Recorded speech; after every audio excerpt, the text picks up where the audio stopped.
Já vamos sentar, mas antes abra sua Bíblia comigo no Evangelho segundo escreveu São Lucas. O capítulo é o de número 10 e o versículo é o de número 19.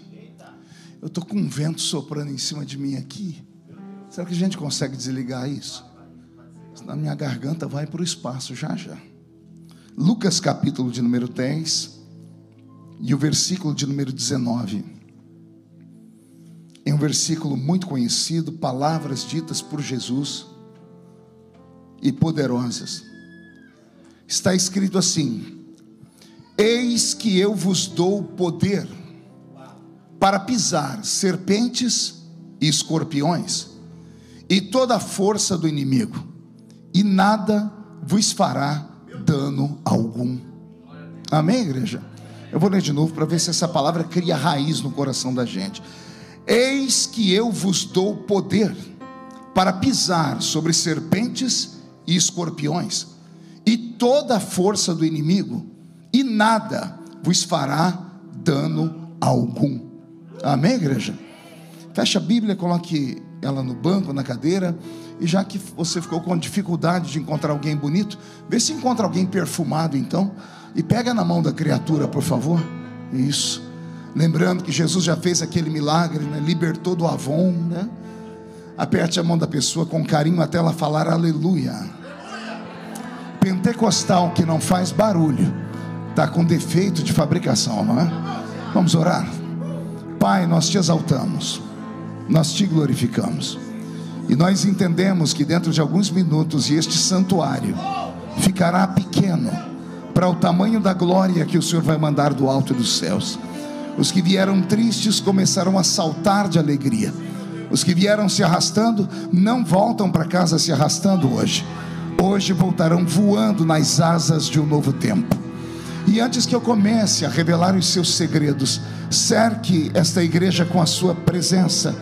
E num raio de 5 quilômetros, onde houver um demônio alojado, eu dou a esses demônios segundos para sumirem daqui, porque se não sumirem, serão queimados pelo poder da sua glória, que aqui será derramada. Rasgue os céus sobre nós, manda anjos de fogo descerem aqui, que estes anjos desçam trazendo brasas de fogo nas mãos. Comecem a esparramar estas brasas entre nós, e onde houver um crente cheio do Espírito Santo, pega ele nesta noite, Jesus, e mostra o caminho da verdadeira e poderosa adoração. Fala conosco, fica conosco, é o que eu te peço agora e sempre. Toda a igreja diz. Os que podem, tomem seu assento aplaudindo a Jesus, porque Ele é bom, porque Ele é maravilhoso. Graças a Deus. Servir a Jesus é uma grande bênção, e não há nada que possa ocupar este tipo de sentimento que podemos receber aqui. Nada suplanta a presença dele na nossa vida.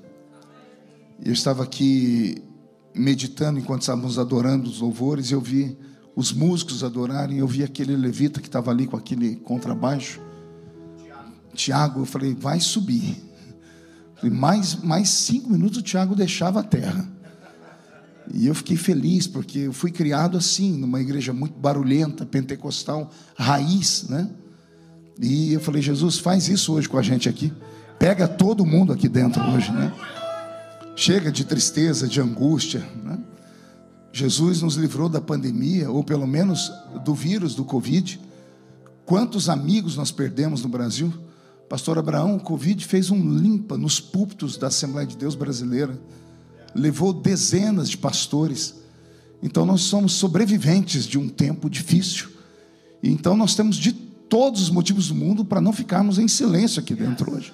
Só por estarmos vivos, devemos dar a Ele todo tipo de adoração, de aleluias e de gritos. Eu estava falando com o pastor Abraão agora há pouco, pastor Erasmo, sobre política, né? Porque eu estou deputado federal, eu sou pastor e eu estou político. Amanhã posso não estar mais político, mas sempre serei pastor, né? Porque o pastorado é uma vocação e a política é uma profissão. E hoje lá no Brasil foi um dia de muita alegria para todos nós. Hoje foi o dia da posse do nosso irmão André Mendonça. depois de 4 meses de luta violenta, de preconceito descarado contra a nossa fé, conseguimos colocar dentro do Supremo Tribunal Federal do Brasil um pastor, um homem temente a Deus. Isso mostra o início de uma mudança, né? Se o pastor Erasmo até me permitir, porque muitas pessoas não conhecem muito bem política. Numa democracia viva, nós temos 3 poderes que trabalham simultaneamente, juntos, porém, cada um tem a sua autonomia. Nós temos o poder executivo, o legislativo e o judiciário. O que acontece em uma democracia saudável? Cada um desses poderes trabalha e atua sem a interferência do outro. Quando a democracia não é tão saudável, um dos poderes perde a confiança do povo, aí o outro poder cresce, e esse poder começa a se meter na esfera alheia. E nós no Brasil vivemos isso. Depois de um governo de esquerda por anos a fio, eles, depois de quase 4 mandatos inteiros, né, foram 3 mandatos e meio, porque nós impeachmentamos a Dilma, tiramos ela, eles em 12 anos, eles conseguiram trocar quase toda a bancada de ministros do Supremo Tribunal Federal. E alguém perguntou: o que isso tem a ver, pastor, com a liberdade? Os partidos de esquerda são muito inteligentes. Como eles sabem que nós temos um parlamento extremamente conservador, sempre foi, mesmo com a esquerda no poder, o parlamento, que é o poder de representatividade do povo, sempre foi conservador. E os conservadores são contra aborto, são contra a legalização das drogas, são contra uma infinidade de coisas. Então a esquerda, sabendo que agora eles perderam o poder, eles usam a força do Supremo Tribunal Federal da seguinte forma: imagine um atalho. Eles têm um assunto que a Câmara não vai debater nunca, então eles pegam esse assunto, judicializam ele, e os 11 ministros vão definir se aquilo é ou não é constitucional. Por exemplo, o casamento homoafetivo, casamento de pessoas do mesmo sexo. A Constituição Federal Brasileira diz uma coisa, diz que só pode ser convertido em casamento a união estável entre um homem e uma mulher para a proteção do Estado. Aí o Supremo Tribunal Federal foi instigado pela esquerda, porque ninguém nunca quis mudar a Constituição, porque não passa isso no parlamento. Aí 11 ministros disseram: não, é constitucional que 2 pessoas do mesmo sexo que moram juntos tenham uma união estável. Aí o CNJ, Conselho Nacional de Justiça, que é comandado por ministros do STF, entenderam: se a união estável é, por que a união civil não? E aí criou-se o casamento homoafetivo. Mas a Constituição Federal ainda diz outra coisa. Só que o Supremo Tribunal Federal entendeu de outra forma. Isso é perigoso, porque se um item da Constituição não está sendo respeitado, toda a Constituição pode ser rasgada. Então hoje começou uma mudança no Brasil. Hoje nós temos alguém lá que fala a nossa língua, que quando alguém levantar alguma coisa vai dizer assim: não, não, isso não pode passar aqui. E embora seja apenas um voto, ele pode, por exemplo, um processo muito pesado, que pode mudar conceitos e valores do Brasil, ele pode pedir vistas e pegar o processo e sentar em cima dele, ele vai ficar lá 26 anos, se Jesus não voltar até lá e se ele não morrer. Então, por 26 anos, qualquer projeto que fira a igreja, vai ficar lá encostado. Tudo porque nós atuamos. Então, dê um grito de glória a Deus, porque começa uma mudança. Começa uma mudança. Mas eu não vim aqui como deputado, eu vim aqui como pastor. Roberto, mude a música para mim. O texto dessa noite me enche de fé. E eu não sei se você está na mesma vibe que eu estou aqui. Eu estou aqui com a força de um guerreiro, porque esse texto incendiou meu coração enquanto estávamos adorando aqui. Esse texto ele é muito interessante, porque Jesus havia levantado uma comitiva de 70 homens e mulheres. Quantos homens e mulheres? 70. Não ouvi direito? 70. Lembrando que desde que ele fez aquele poderoso milagre nas bodas de Caná, Jesus deixou de ser um ilustre desconhecido para se tornar alguém extremamente famoso, popular. E depois que a popularidade dele explode, as pessoas deixam casa, família, sítios, empregos, fazendas e começam a andar atrás dele em uma espécie de procissão. Por isso houve dias em que ele reuniu 5.000 homens, fora mulheres e crianças. Imagine que cada homem tem uma esposa e um homem e uma esposa tem um filho. No mínimo, 15.000 pessoas diariamente corriam atrás de Jesus por causa dos seus sinais, por causa dos seus milagres. Havia, antes de Jesus aparecer em Israel e antes de João ser o seu precursor, o mundo dos judeus ficou 400 anos em silêncio divino. Eles não ouviam a voz de Deus, não houve manifestação de anjos. Aquela nuvem poderosa, Shekinah, Erasmo, desapareceu da história. Então, por 400 anos, Israel ficou longe da presença do eterno Deus. Então, tudo isso é quebrado quando João aparece, pregando aquele evangelho doce, né? Arrependei-vos, raça de víboras, porque é chegado o reino de Deus na terra. Então aparece o Senhor Jesus. Então Israel começa a respirar esperança. Diga comigo, esperança. E eles então deixam tudo, porque a opressão dos romanos era extremamente violenta sobre eles. Então eles veem Jesus de fato, a esperança dele ser o Messias. Só que depois de 2 anos e meio, 3 anos, eles se acostumaram a ver um lado, abre aspas, mágico, fecha aspas, mágico de Jesus. Começaram a caminhar ao lado dele somente por aquilo que ele podia fazer. Queriam ver sinais, queriam ver paralíticos andar. Era como se fosse um show de entretenimento. E aqui no capítulo 10 do Evangelho de Lucas, eu percebo que Jesus se cansou disso. Eu imagino ele aqui com uma multidão de 15 mil pessoas, de repente ele dizendo assim: Pedro, Tiago e João, não vou pregar para essa turma hoje, está encerrado o culto. Imagine vocês, pastor Erasmo fez a propaganda, me convidou para pregar aqui, e eu aqui do nada digo assim: irmãos, eu não vou pregar, e devolvo o microfone para ele. O tumulto que vai ser. Imagina Jesus depois de anos com aquela multidão acostumada a andar ao lado dele, ele diz assim: eu não prego mais hoje aqui. E Pedro, Tiago e João, que eram os organizadores das cruzadas, tem que se aproximar de Jesus e falar: o que está acontecendo, mestre? E eu imagino, digo eu, não a Bíblia, Jesus dizendo: eu estou cansado de gente que corre atrás de mim por aquilo que eu tenho para dar. Eu queria que eles corressem atrás de mim por aquilo que eu já dei. Eu já dei a minha palavra. Eu falei do céu. Eu falei da eternidade. Mas eles só querem os meus sinais. Então hoje eu me recuso a pregar para essa multidão aqui. Porque eram centenas, eram milhares de discípulos. Porque discípulos são seguidores. E naquele dia, os discípulos de Jesus tiveram que se virar para convencer o mestre de não terminar o culto daquele jeito. E aí Jesus então ouve de Pedro, Tiago e João os argumentos, e Jesus então muda de opinião, dizendo assim: tá bom, eu vou fazer o culto, mas não quero fazer com 15 mil.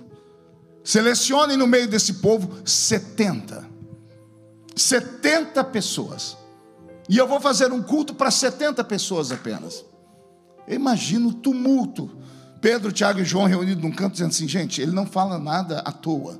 Se ele falou que é 70, é porque tem 70 pessoas especiais aqui. E nós temos que descobrir quem são essas 70 pessoas especiais. E eu fico imaginando as fórmulas de Erasmo que eles usaram. Eu imagino Pedro dizendo: bom, se são especiais, é porque eles fazem aquilo que ninguém faz. Nós estamos aí há 3 anos caminhando ao lado dele, e a multidão vem seguindo. Mas tem sempre aqueles que chegam primeiro no culto.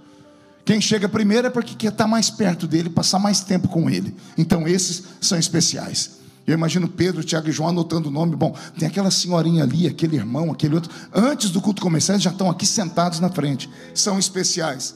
E alguém dizendo: bom, se quem chega primeiro é especial, quem vai por último também é especial.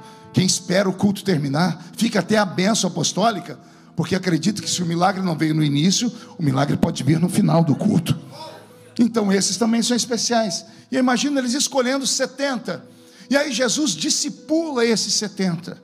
Ele dá alguns ensinamentos para eles. Ele ora por eles e os enche de unção. E ele libera esses 70, dizendo assim: hoje não sou eu que vou pregar, vocês é que vão pregar. Vocês é que vão fazer o reino do meu Pai ser uma realidade aqui na terra. E eles saem, 70 homens e mulheres que caminharam ao lado dele, agora com a ordenança de Jesus. E eles vão, e por onde eles passam, começam a acontecer milagres. Eles expulsam demônios, eles curam os enfermos. E aí eles voltam. E quando voltam trazendo o resultado, voltam todo mundo alegre, dizendo assim: Senhor, em seu nome, quando pregamos, os demônios fugiram. Em seu nome curamos os enfermos. Estavam todos alegres. E aí Jesus deu um puxão de orelha neles, dizendo assim: Não se alegrem porque os demônios se sujeitam, e muito menos porque as pessoas são curadas. Se alegrem porque o nome de vocês está escrito no livro da vida.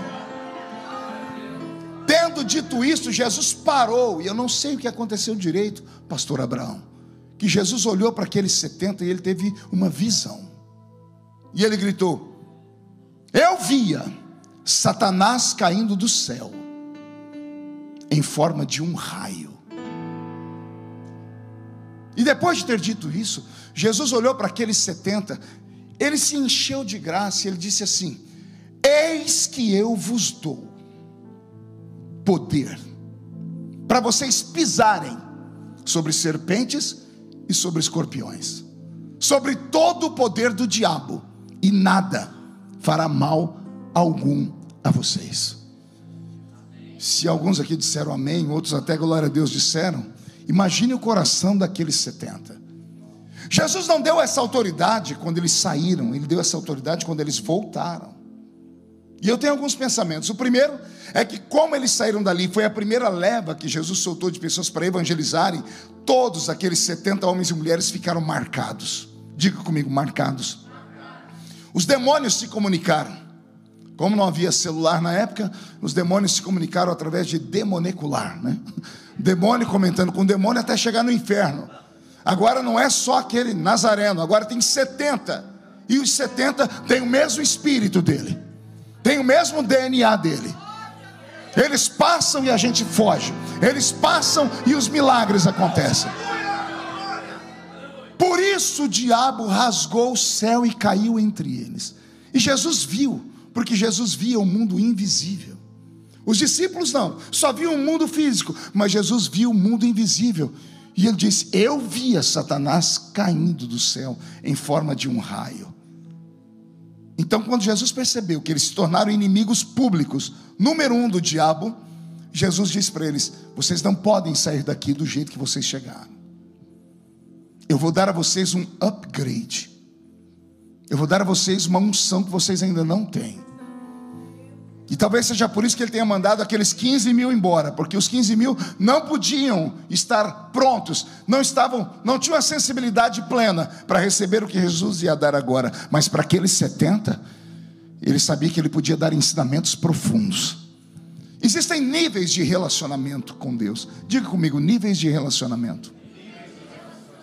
Jesus tinha milhares de seguidores. Ele transformou esses seguidores em 70 discípulos.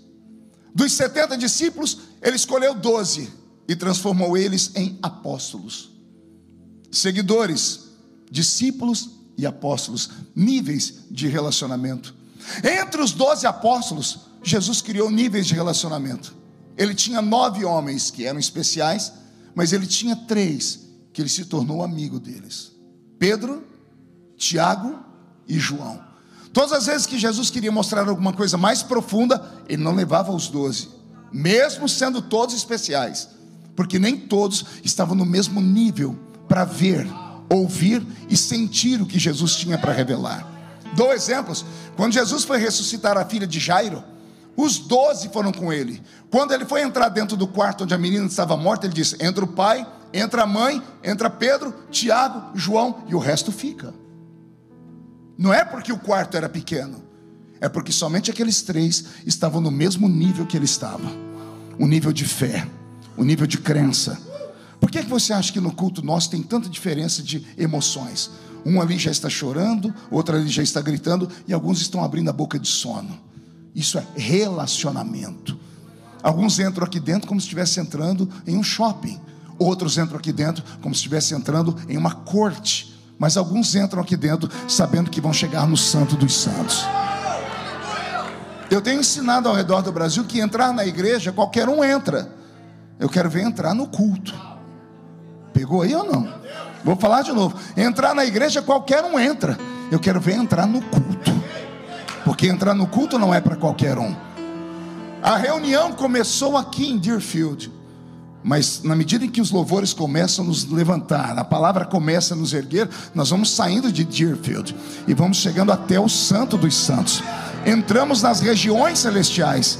É por isso que o culto carismático ele é cheio de louvores e gritos. Isso aqui é uma maneira de tirarmos você da terra e te levarmos aqui para cima. E eu já tenho algumas pessoas que estão aqui em cima comigo. Nem todos, mas alguns já estão aqui em cima comigo. Os que estão aqui podem dar mais um grito para empolgar o meu coração. Dos 3, Jesus escolheu um para reclinar a cabeça no peito dele. E a Bíblia ainda vai dizer que Jesus amava mais aquele discípulo. Alguém se lembra dele? João, o único dos discípulos que não morreu martirizado. E não é porque não tentaram matá-lo, é que a morte estava proibida de tocar nele. Porque Jesus fez uma promessa: que importa que ele viva até que me veja voltar aqui no meu reino e na minha glória. E Jesus não disse isso à toa, disse isso porque os outros tinham ciúmes dele, ciúmes do relacionamento dele com Jesus. E quando Jesus disse isso, João ficou imortalizado, até que Deus cumprisse a promessa. É por isso que quando João vai escrever o Apocalipse, ele está caído na beira da praia, ele olha para trás e ele vê Jesus, mas ele não diz que viu Jesus, ele desenha Jesus. Pergunte por quê? Porque a última vez que ele viu Jesus, Jesus estava ressuscitado, mas não estava glorificado. Cabelo ainda era castanho, ainda tinha furo nas mãos. Ele era um homem de 1,80 m. Agora João está na ilha de Patmos. Quando ele olha para trás, ele diz: e eu ouvi uma voz por detrás de mim, e virei para ver quem era.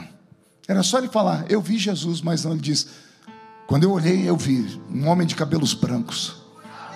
Os seus olhos eram como chama de fogo, os seus pés como latão que saíra da fornalha, o seu corpo coberto com um linho fino, e um cinturão de ouro traçando o seu peito, e da sua boca uma espada aguda de 2 fios, que gritou: João, sobe para cá, João. O que aconteceu com o velho João? Agora ele viveu para ver Jesus glorificado. Ele estava dizendo: agora no alto dos meus 90 anos, já posso descansar e morrer. Níveis de relacionamento. Qual é o seu nível de relacionamento com Jesus? Jesus é o que para você? Seu amigo? Seu Salvador? Seu Deus? Por que eu digo isso? Porque alguns creem que, como Ele é o nosso Deus mesmo, alguns pensam que não podem nem chegar perto dEle. O véu do templo já foi rasgado. Eu sei que algumas pessoas resolvem de vez em quando costurar o véu do templo de novo. Algumas religiões fazem isso, mas o véu foi rasgado. E as pessoas tratam Ele como se Ele fosse apenas Deus. E como Ele é Deus, é uma divindade que está muito longe de nós. Se você trata Deus como se Ele estivesse muito longe de você, o milagre e a graça vai demorar muito chegar até o seu coração. Mas se você consegue ver Ele como um amigo, como alguém que você pode puxar uma cadeira e Ele sentar do seu lado, para você bater um papo com Ele. Se você entender que Ele está não apenas perto, mas aqui dentro de você, você vai sair por aquela porta cuspindo fogo hoje, porque a presença dEle nos encandece. Posso ouvir um glória a Deus por isso? Então, pastor Erasmo, Jesus escolhe aqueles 70 homens e mulheres diferenciados. O diabo caiu depois que viu eles ministrando com unção e graça. O diabo veio de onde estava só para atormentar aqueles 70. E quando Jesus percebeu que haveria uma guerra, uma batalha espiritual, Jesus disse: o que vocês têm não é suficiente, eu preciso dar mais para vocês. E aí olha o que ele diz: eis que eu, diga comigo, eis que eu. Eu amo as traduções mais antigas da Bíblia. Essas traduções novas não me apetecem. As antigas são as melhores, porque elas são mais fiéis ao original. Existe uma aplicação da língua portuguesa aqui nesse texto, que ela é muito raramente usada, que é o texto ser aplicado no português no imperativo. Toda frase que começa eis que eu, ela não é uma frase que vai dar uma opinião, ela não vai dar um conselho, é uma frase de autoridade. Por isso está no imperativo, ou seja, é imperativo que esta palavra se cumpra. E aqui está uma palavra dessas: eis que eu.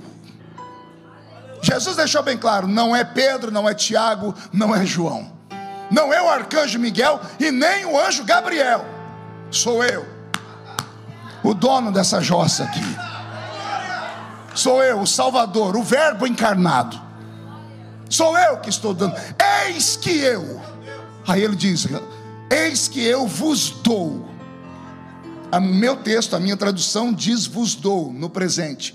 Alguns textos, possivelmente, você vai encontrar no passado. Eis que eu vos dei. E o dia que eu encontrei essa variação do verbo, eu peguei todas as Bíblias possíveis na língua portuguesa, para ver se o verbo também podia ser aplicado no futuro. E não tem eis que eu vos darei. Em todas as traduções que eu li, ou está o verbo aqui interpretado para o presente, eis que eu vos dou, ou está escrito, eis que eu vos dei.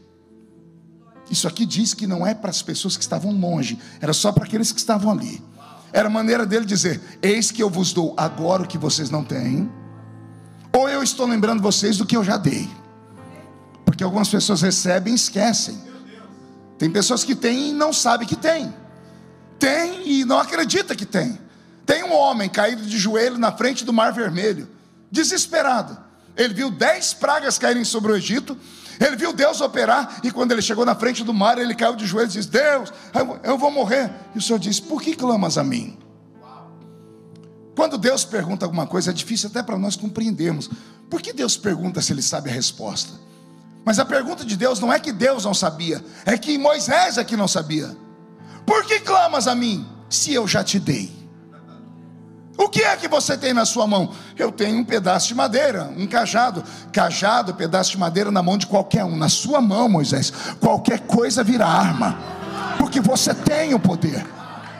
Use o poder. Tem gente aqui que tem e não está usando o poder. Por isso fica me olhando com essa cara feia, parecendo que foi batizado num pote de vinagre. Fica com medo de tudo e de todos, achando que é o verme do carrapato. Jesus te trouxe hoje aqui para te dizer, eu já te dei. E tem alguns que pastor, eu já busquei na minha memória, eu nunca tive. Então Jesus manda dizer, então hoje eu te dou. Mas não é para amanhã, é para hoje essa autoridade. Você vai usar essa autoridade hoje ainda, numa ligação para o Brasil quando o culto terminar, ou numa mensagem de celular, ou amanhã quando você acordar e chegar no seu trabalho. Deus não te mandou essa terra para você ser capacho. Deus te trouxe aqui para você ser cabeça. Eu não acredito que eu estou pregando aqui para imigrantes que não tinham coisa melhor para fazer, porque esses aqui são crentes. E o crente só anda na presença de Deus. Ele está no centro da vontade de Deus. Pastor, eu não tenho dúvida, porque eu entrei pelo México. Não me interessa como você entrou. O que me interessa é onde você está. Sabia que Deus se preocupa muito onde a gente está? Adão caiu, Erasmo, e Deus entrou no jardim do Éden gritando, Adão, onde tu estás? Por que Deus não perguntou para ele, Adão, o que você fez? Porque Deus não estava preocupado com o que ele havia feito.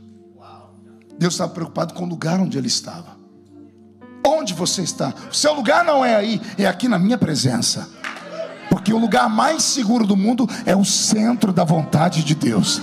Quem está no centro da vontade de Deus pode levantar contra ele 11 mil demônios. 1000 cai de um lado, 10 mil cai do outro, e ele não pode ser atingido. Tem alguém aqui que está no centro da vontade de Deus? Então dá mais um grito para empolgar o coraçãozinho do pregador. Eu já te dei, ou eu estou te dando. Eis que eu vos dou, ou eis que eu vos dei. Nunca eu vos darei. Ou você já tem, ou você está recebendo hoje. Ele olhou para os 70 e disse, eis que eu vos dou autoridade. Diga comigo, autoridade. Algumas Bíblias falam poder. Autoridade e poder são palavras que são uma é sinônima da outra. E eu vasculhei o dicionário Aurélio, aquele dicionário que você já deixou de lado, brasileiro, para encontrar uma tradução melhor para a palavra poder e autoridade. Eu encontrei uma terceira palavra. Pergunte qual? Só falo se todo mundo perguntar. Controle. Eis que eu vos dou poder, autoridade, controle. Você está aqui numa dessas highway aqui, tem 1 milhão de carros, caminhões gigantescos, e de repente para todo o trânsito. Você estica o pescoço para saber, lá na frente tem um policial, um só. Um homem sozinho lá, parou a highway inteira. Por quê? Porque viram a roupa que ele estava usando, o uniforme dele. Ele tinha autoridade, ele tinha poder. Ele tem um controle da situação, ele tem um controle da highway. Olha o que Jesus está dizendo: hoje você vai sair daqui com um controle na mão. Controle sobre o que, pastor? Me diga você, o que está descontrolado na sua vida? É o casamento? É o trabalho? É a enfermidade? É o ministério? O Senhor manda dizer: hoje, porque o diabo veio contra você, mas eu vou te dar esse poder, vou te dar controle, vou te dar autoridade, vou te dar graça. Eis que eu vos dou poder, autoridade e controle. Aí Jesus começa a entrar em linguagem metafórica, para que o diabo não pudesse compreender, porque o diabo às vezes é meio burrão. Jesus começou a usar palavras em história de metáforas, ou seja, falando uma coisa, querendo dizer outra. Aí ele diz: eis que eu vos dou poder, autoridade, para pisar. Poder e autoridade, controle para... Não ouvi direito? Estou com problema de audição. Como eu estou com problema de audição, ao invés de me falar, você pode me mostrar? Estou esperando você me mostrar. Poder para... Você sentiu que o templo tremeu? Por que o templo tremeu? Porque você bateu os pés no chão. Você se lembra do Brasil quando tinha aquelas marchas de 7 de setembro lá na sua cidadezinha do interior? Quando passavam os estudantes marchando, era uma praga. Estudante parecia que estava tudo morto, só ia assim. Mas lembra quando passava a polícia? Ou o exército? Eles levantam a perna aqui em cima, murcham a barriga e batem o pé no chão. Passa 10 homens, a cidade inteira treme. Eu tive ensinamento militar e perguntei uma vez para o meu chefe: por que se faz isso? Ele disse: porque uma marcha, ela só é feita para mostrar ao inimigo que, primeiro, eles têm uma ordem unida; segundo, eles têm um destino; e terceiro, eles estão defendendo a terra deles. Eles batem o pé no chão dizendo: essa terra é nossa, ela tem dono. Aí Jesus te trouxe essa noite aqui só para te dizer: eu estou te dando poder, porque onde a planta do seu pé pisar nessa terra, eu vou te dar por herança. Quando você bater os seus pés no chão, o diabo vai ter que fugir de você. É a autoridade que ele está te dando. Aí eu sei que alguns são mais inteligentes do que eu, estão dizendo: pastor, é impossível, porque o meu inimigo é um gigante. Como é que eu piso em um gigante? Eu sei. Jesus entra na peleja. Já leu textos assim: nessa peleja não tereis que pelejar, o Senhor pelejará por vós. O gigante será derrubado por ele. E aí depois que o gigante está derrubado, aí você pode subir em cima do gigante e pisar em cima do maldito. Jesus manda dizer que aquilo que você não consegue derrubar, ele derruba para você essa noite. E ele vai te dar o gostinho de você pisar sobre tudo aquilo que te atormenta, ou seja, colocar aquilo que te atormenta no lugar dele, que é embaixo dos seus pés. Porque debaixo dos seus pés você tem autoridade, você tem controle, você tem poder. Receba esta palavra e guarde ela dentro da sua alma como uma flecha incandescida que acertou o alvo. Porque quando esse culto terminar e você atravessar aquela porta, se esta palavra fizer vida dentro de você, nada vai impedir você de chegar onde Deus quer que você chegue. E isso não é palavra de autoajuda, viu? Isso aqui é palavra de ajuda do alto. É o céu descendo sobre você e mostrando a você quem você é de verdade. Eis que eu vos dou poder, controle, autoridade para pisar, respire fundo, sobre serpentes e sobre escorpiões. Beto, mude a música para mim, Roberto. Isso aqui eu levei mais tempo para entender. Jesus não está dizendo assim, ó: vá lá no estado de São Paulo quando for ao Brasil, vá no Instituto Butantan, abra lá um viveiro de uma jararaca, aquela parente daquela pessoa que você conhece.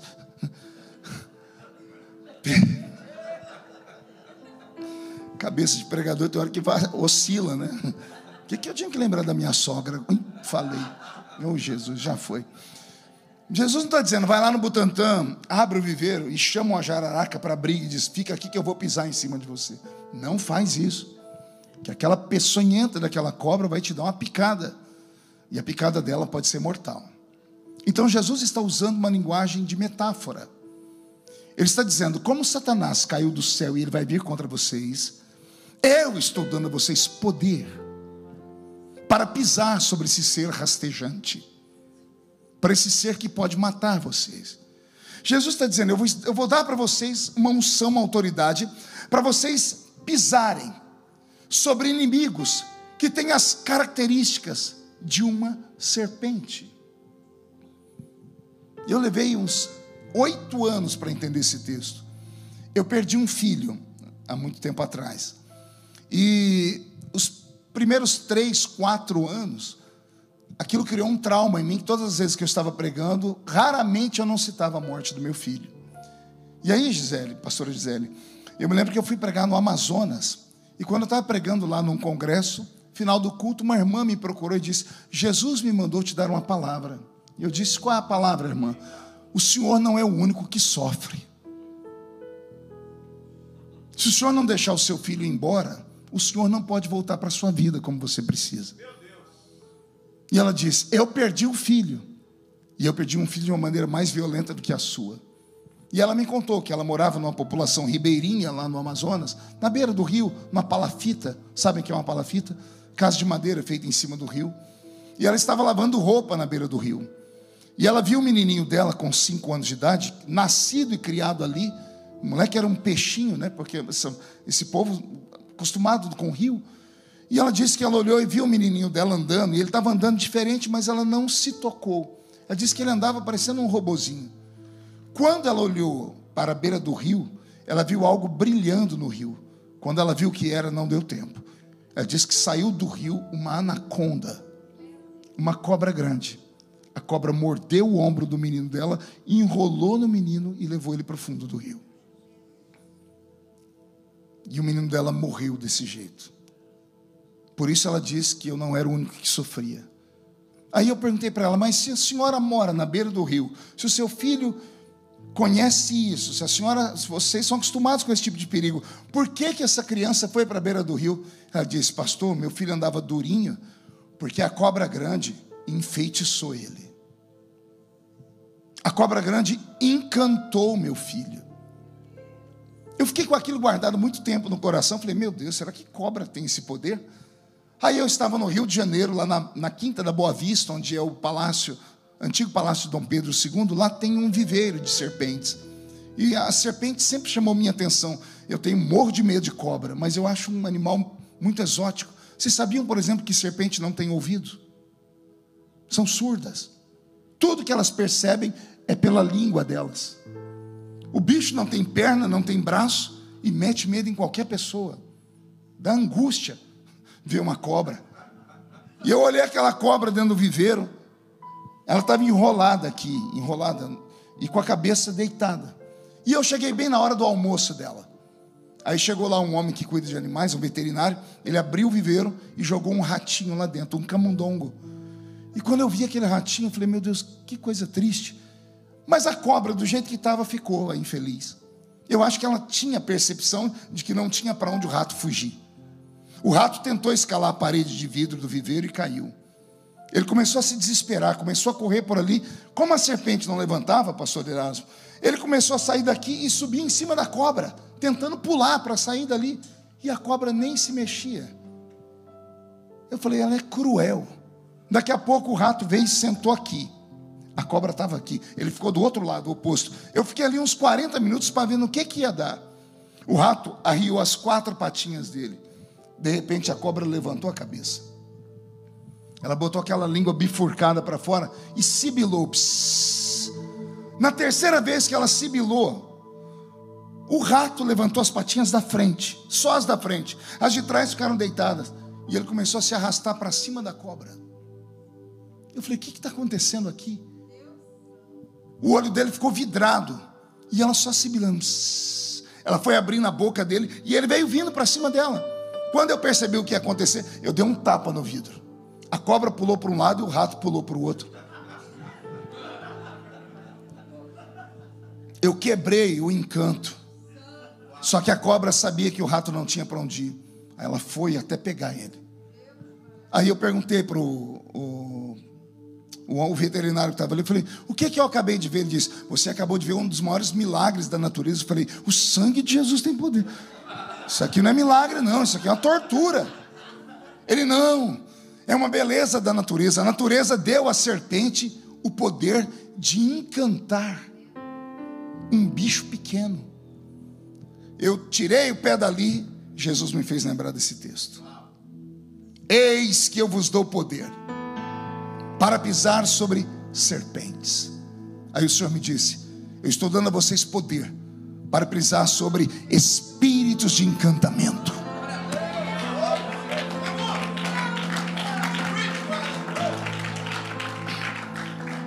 Espíritos de encantamento. Pastor, contra Jacó não vale encantamento. Mas você não é Jacó.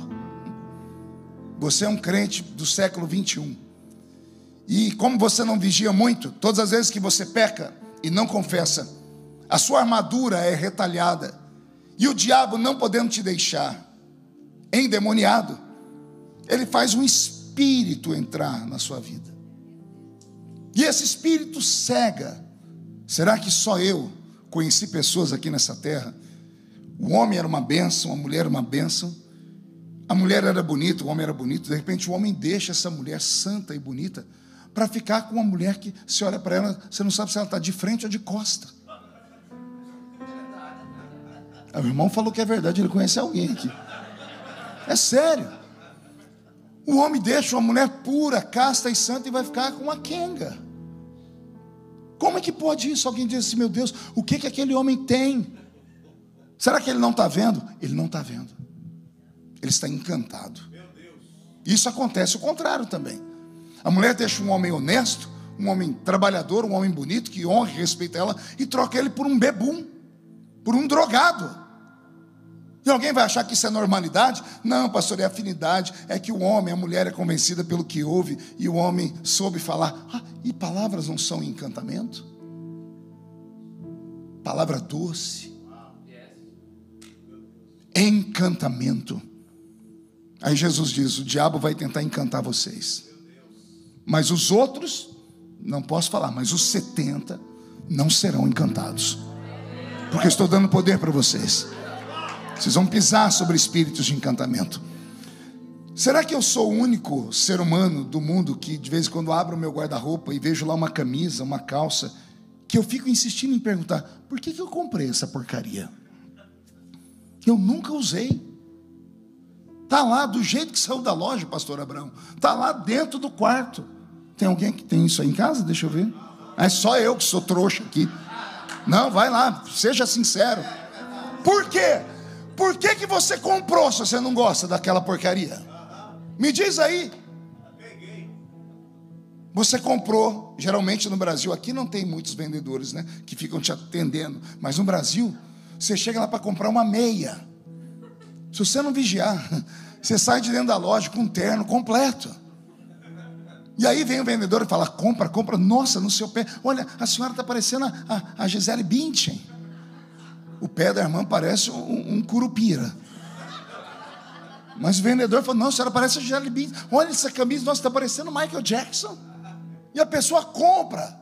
Ela chega em casa dias depois e fala: por que eu comprei essa porcaria? Aqui vocês ainda podem devolver. No Brasil não aceita devolução, não.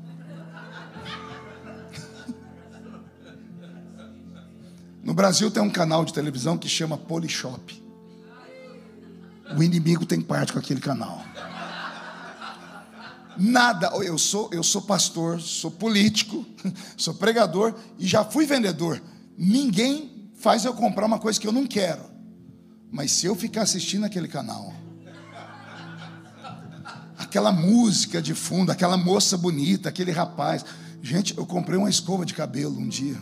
Sangue de Jesus tem poder. Todo mundo sabe que eu tenho problema com cabelo, né? Gisele, eu botei a escova, ela quase arrancou meu couro cabeludo. Mas lá na televisão, o cabelo da pessoa que usou ficou bonito. O meu quase arrancou meu couro cabeludo. Por que eu comprei aquela porcaria? Às vezes eu não quero comprar. A minha mão, quando eu vi, já pegou o celular. Quando eu falo não, a outra mão vem e já digita o número. Eu não consigo parar. A moça do outro lado: me dê o número do seu credit card. Quando eu vi, eu já falei: espírito de encantamento. O menino está na igreja, faz parte do grupo de jovens, puro, casto. Daqui a pouco está morando debaixo da ponte, andando com gangues. Por que sai da igreja? espíritos de encantamento. Aí Jesus está dizendo: eu estou dando a vocês hoje poder para vocês pisarem sobre todo espírito de encantamento. E aqui vai uma palavra de revelação. Dizem que o termômetro do casamento é o quarto e a cama do casal. É mentira. O termômetro de qualquer casamento é o bolso do provedor do lar. Enquanto o marido ou a mulher tem condições de dar dignidade à família, eles encaram qualquer luta de frente. Faltou dinheiro, falta paz. Pessoas estão endividadas porque escuta propaganda, um marketing bem feito, e acabam se endividando. Compulsão. Já tem pessoas sendo tratadas por psicólogos. Não, eu tenho compulsão de compra. Não é compulsão. São espíritos, demônios que querem destruir a sua vida. Mas Jesus manda dizer: eu só posso dar a vocês hoje, porque os outros que estavam para vir não vieram. Quem sabe vem domingo, né? Porque domingo eu estou pregando aqui de novo, né? Estão assistindo aí em casa, deviam estar aqui, porque a bênção é para quem está aqui dentro agora.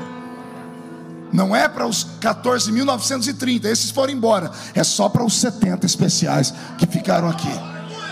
Estou te dando poder para você pisar sobre espíritos de encantamento. Recebe. Não entra na sua casa mais nenhuma agulha, se Deus não aprovar. Nada destrói o seu casamento. E se estiver destruído, o Senhor vai trazer de volta. Deus vai quebrar o laço e cortar a lança e queimar os carros no fogo, porque um tempo de milagre está repousando sobre essa cidade.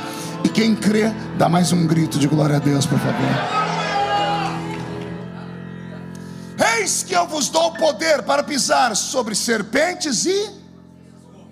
Esse foi mais difícil de descobrir. Jesus não estava dizendo para você ir lá nas Minas Gerais, ou lá em Mantena, ou lá na Ipatinga, ir lá no sítio, pegar uma pedra, tirar ela, ou uma madeira podre, e encontrar um escorpião e chamar ele para uma briga. Não pise no escorpião, porque o ferrão dele vai te machucar. Escorpião não mata adulto, mas o adulto que é picado por um escorpião, a dor dura 24 horas, e a pessoa sai de sintonia por causa da febre que vem sobre ela, desestabiliza o corpo.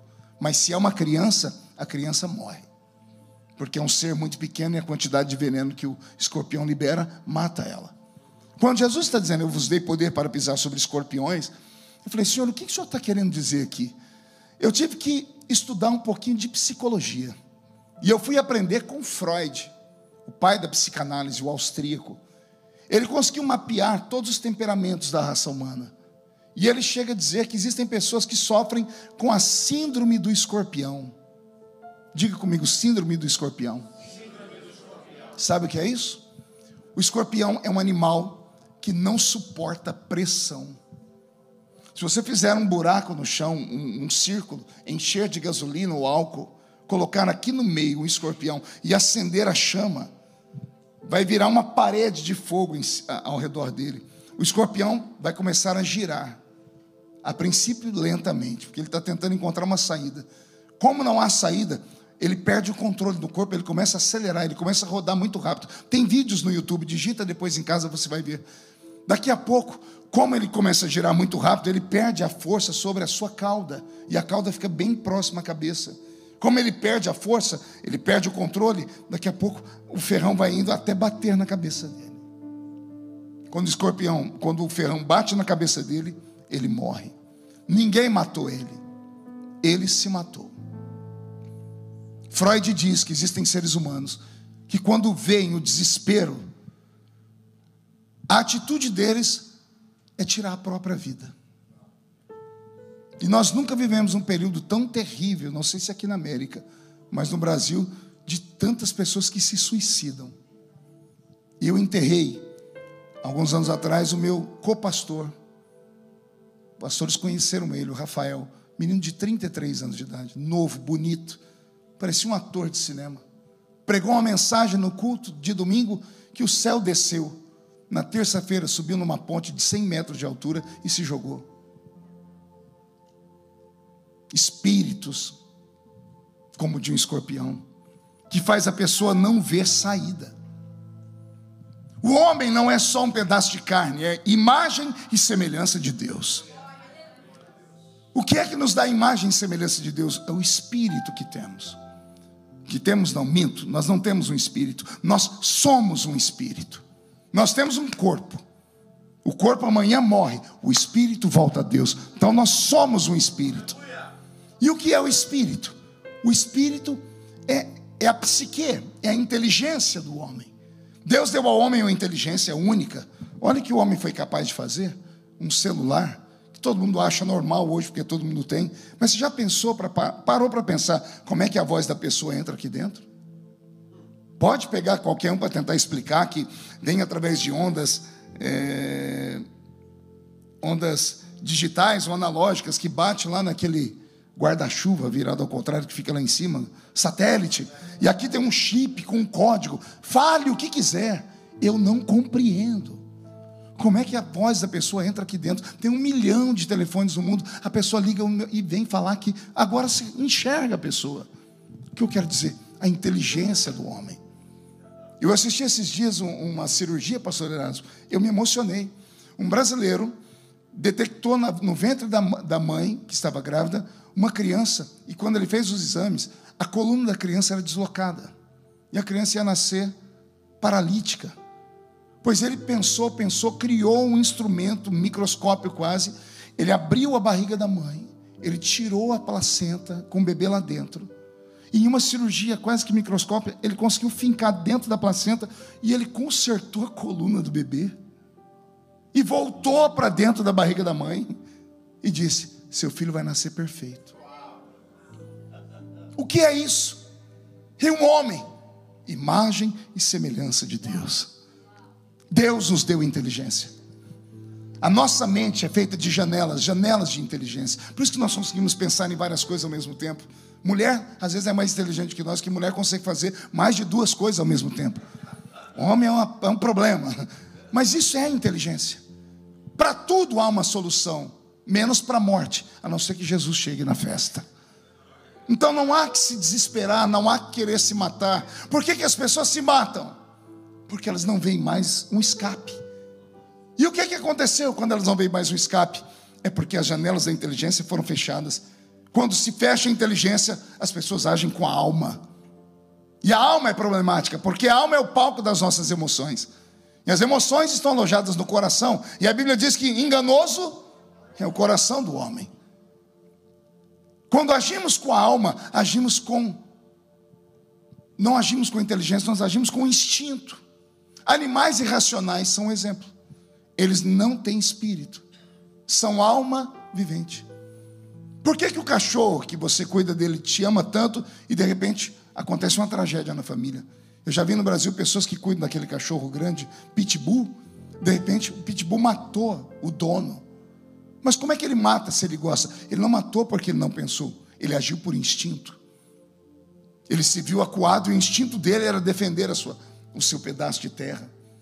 Seres humanos desesperados, que não têm a compreensão da existência de Deus dentro deles, eles agem por instinto. É por isso que de vez em quando um ator de Hollywood se mata. E todo mundo pergunta: como? Por quê? Rico, bonito, tinha tudo. Não tinha tudo. Faltava algo. Dostoiévski disse isso. Todo ser humano tem dentro dele um vazio do tamanho de Deus. Só Deus supre a carência do ser humano. Só Deus pode dar ao ser humano a segurança que ele precisa. E aí Jesus vem e diz assim: o diabo vai cruzar o caminho de vocês. E ele vai armar ciladas. Ele vai armar emboscadas. Ele vai humilhar alguns de vocês. Ele vai criar situações constrangedoras. E alguns não vão suportar. E vão querer se matar. Ou vão querer matar os outros. E aí o Senhor Jesus está dizendo: mas eis que eu vos dou poder para pisar sobre os espíritos do desespero. Desespero não é um sentimento, é um demônio. É um demônio que rouba da pessoa a paz, a esperança, a alegria. Esse demônio tem um outro primo chamado solidão, que também não é um sentimento. A solidão é um demônio. Faz as pessoas se perderem, faz as pessoas fazerem loucuras. E a esses demônios Jesus está dizendo: eu estou dando poder para vocês hoje. Estou dando controle para a sua vida de novo. Estou te dando autoridade para você mandar embora o desespero. Não faça o que estava na sua cabeça para fazer. Não faça. Vai acontecer alguma coisa e Deus vai abrir uma porta. Deus vai abrir uma porta, uma porteira, uma janela no céu, nas paredes, eu não sei onde. Eu sei que Ele vai abrir a porta. Então se aquieta, acalma o seu coração. Não saia daqui para fazer aquilo que estava na sua alma para fazer. A alma te engana, porque o Espírito não precisa sentir, o Espírito sabe. Isso é a fé. A fé não é sentimentos, a fé é conhecimento.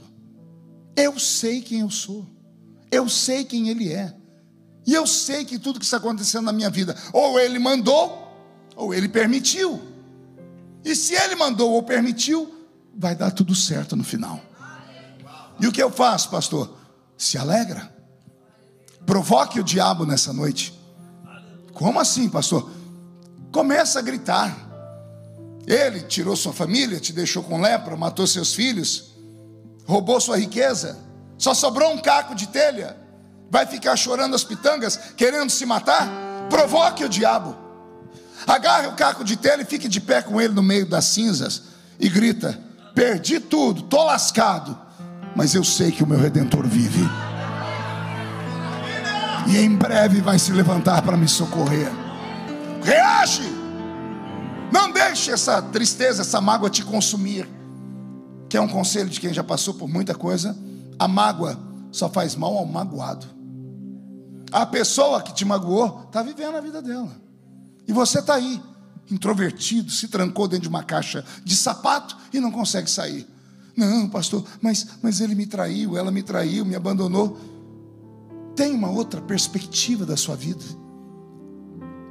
Por que você não diz assim? Não, ele não me deixou, Deus me livrou. Porque se você está no centro da vontade de Deus, Deus não vai deixar coisas ruins ficarem na sua vida. Deus tem coisas maiores para você. Então enxergue com outros olhos. Tem uma nova perspectiva da sua vida. Não fique apenas pensando no que você poderia ter. Olhe para o que você tem e veja que Deus tem sido bom. Você não tem tudo que quer, mas tem tudo que você precisa. E se você ficar mais íntimo dele, melhorar o relacionamento, esse diabo que caiu do céu e te persegue vai ter que recuar nessa noite.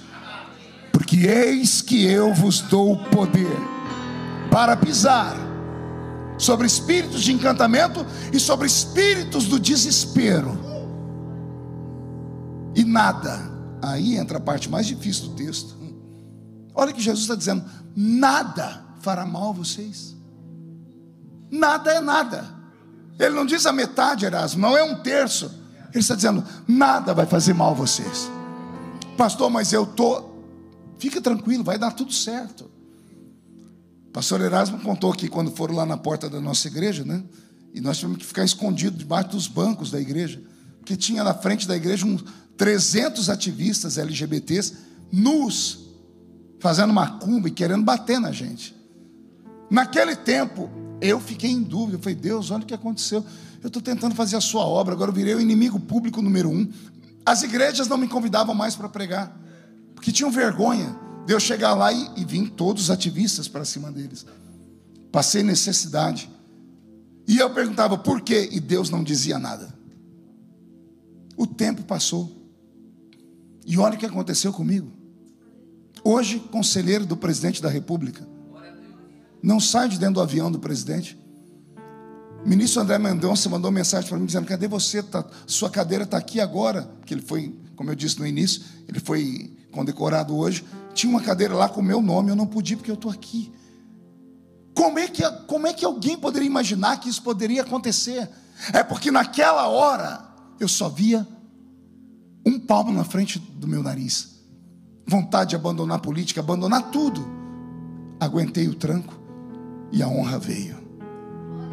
O que você não entende hoje, amanhã você vai compreender. O que hoje aparentemente é morte, daqui a pouco você vai ver que era vida se aproximando. Minha mãe, Dona Lúcia, que não sabe ler nem escrever, tinha uma filosofia de almanaque dela. Ela dizia assim: meu filho, O que não te mata, te engorda. Pega esta profecia da dona Lúcia. O que não te matou, te fortaleceu. E esse ano que está terminando, Deus ainda tem surpresas para a sua vida. Olha a surpresa que Deus preparou nessa noite. Ele dizendo: eu estou te dando autoridade, controle e poder. Espíritos de encantamento vão ser triturados, espíritos do desespero serão pisados, e nenhum mal chegará à sua tenda, porque Deus tem algo grande na sua vida. Alguém concorda comigo? Fique de pé, por gentileza.